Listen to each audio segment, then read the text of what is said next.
Sport. Sport pertains to any form of physical activity or game, often competitive and organized, that aims to use, maintain, improve physical ability and skills while providing enjoyment to participants and, in some cases, entertainment to spectators. Sports are one of the most competitive, intense, and passionate inventions of mankind.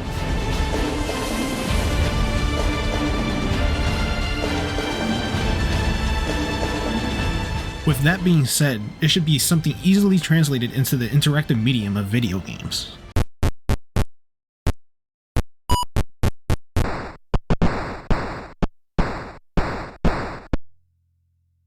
Strike three, you're out. The sports genre of video games is one of the medium's most profitable and highest selling genres. Annual sports games like Madden, FIFA, and NBA 2K are constantly topping charts every year and generate millions of dollars in revenue. While these annual simulation sports games are cool and fun, they aren't what I like. I like breakdancing on a snowboard as I soar through the air snow dream. I like throwing a basketball off two defenders' heads and then breaking their ankles as I lob it up to Michael Jordan 9 feet in the air. I like doing 540s on a skateboard in an airport over passengers as Darth Maul. The absurdity and fun of the arcade extreme sports subgenre is unmatched. This subgenre held some of the most critically praised and beloved games ever, so surely these insane and over-the-top types of games are still alive and kicking, right? Right?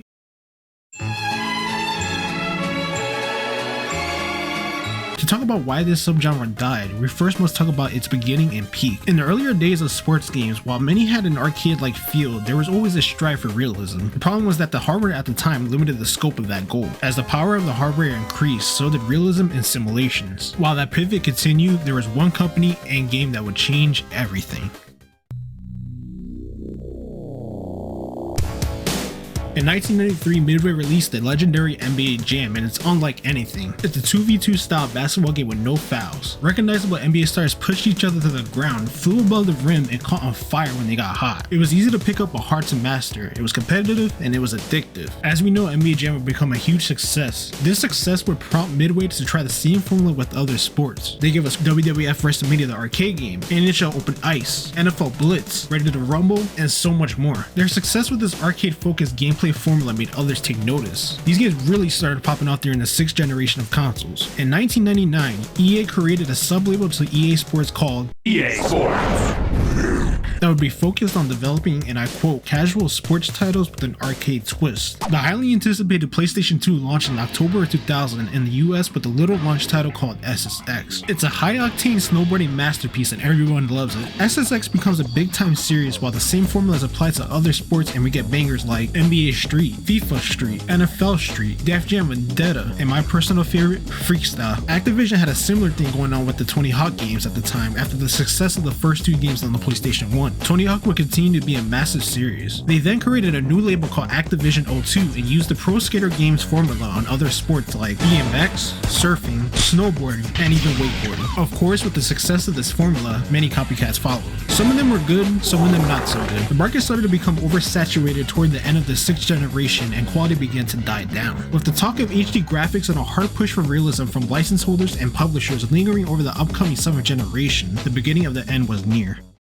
In the turn of the 7th generation of consoles, games were inheriting a more dark and gritty tone. Simulation sports games were taking massive leaps in visuals and gameplay as well. Meanwhile, arcade-style games were becoming less relevant, and audiences were gravitating more towards realism. Activision was doing what they do best and oversaturating the market with too many of the same game, which in this case was the Tony Hawk series. Midway was on its last legs and eventually went bankrupt, and EA Sports Big was no more. NBA Street Home Court was the last entry in the NBA Street series. While a decent game, it wasn't as beloved and sold less than previous games. FIFA Street 3 was EA Sports Big's last game, and while it wasn't the worst game ever, it was notably less arcadey and less fun than its previous games. EA Sports Big went from publishing 17 games during the 6th generation of consoles to just 4 during the 7th generation. They were going to create a new label called EA Sports Freestyle, literally made to do the same thing as Big, and going to release a game called Facebreaker. Surprise, surprise, this game sucked ass, and that was the end of Freestyle. EA would later reboot SSX under EA Sports in 2012. While I like Unlike a lot of things in this game, the Deadly Descent stages and some of the level design are what killed it for me. It went on to sell under expectations and was divisive among fans. While there were some arcade style gems during the 7th generation, the big boys of this subgenre were no more. That brings us here today. Simulation sports games dominate the market. Arcade sports games are far and few between, with mostly smaller or indie studios being behind them. There was the 2K Playground and Battleground games, but they were kinda shit. Tony Hawk made a huge comeback with the 1+2 remasters. Then Activision quickly came in and told the studio behind it to get fucked. Simulation sports games can be cool while they are not trying to take every penny that's out of your wallet, but god damn it, man. Give me back a game where you could break LeBron James' ankles as Luigi. I beg of you, I'll do anything to have that back.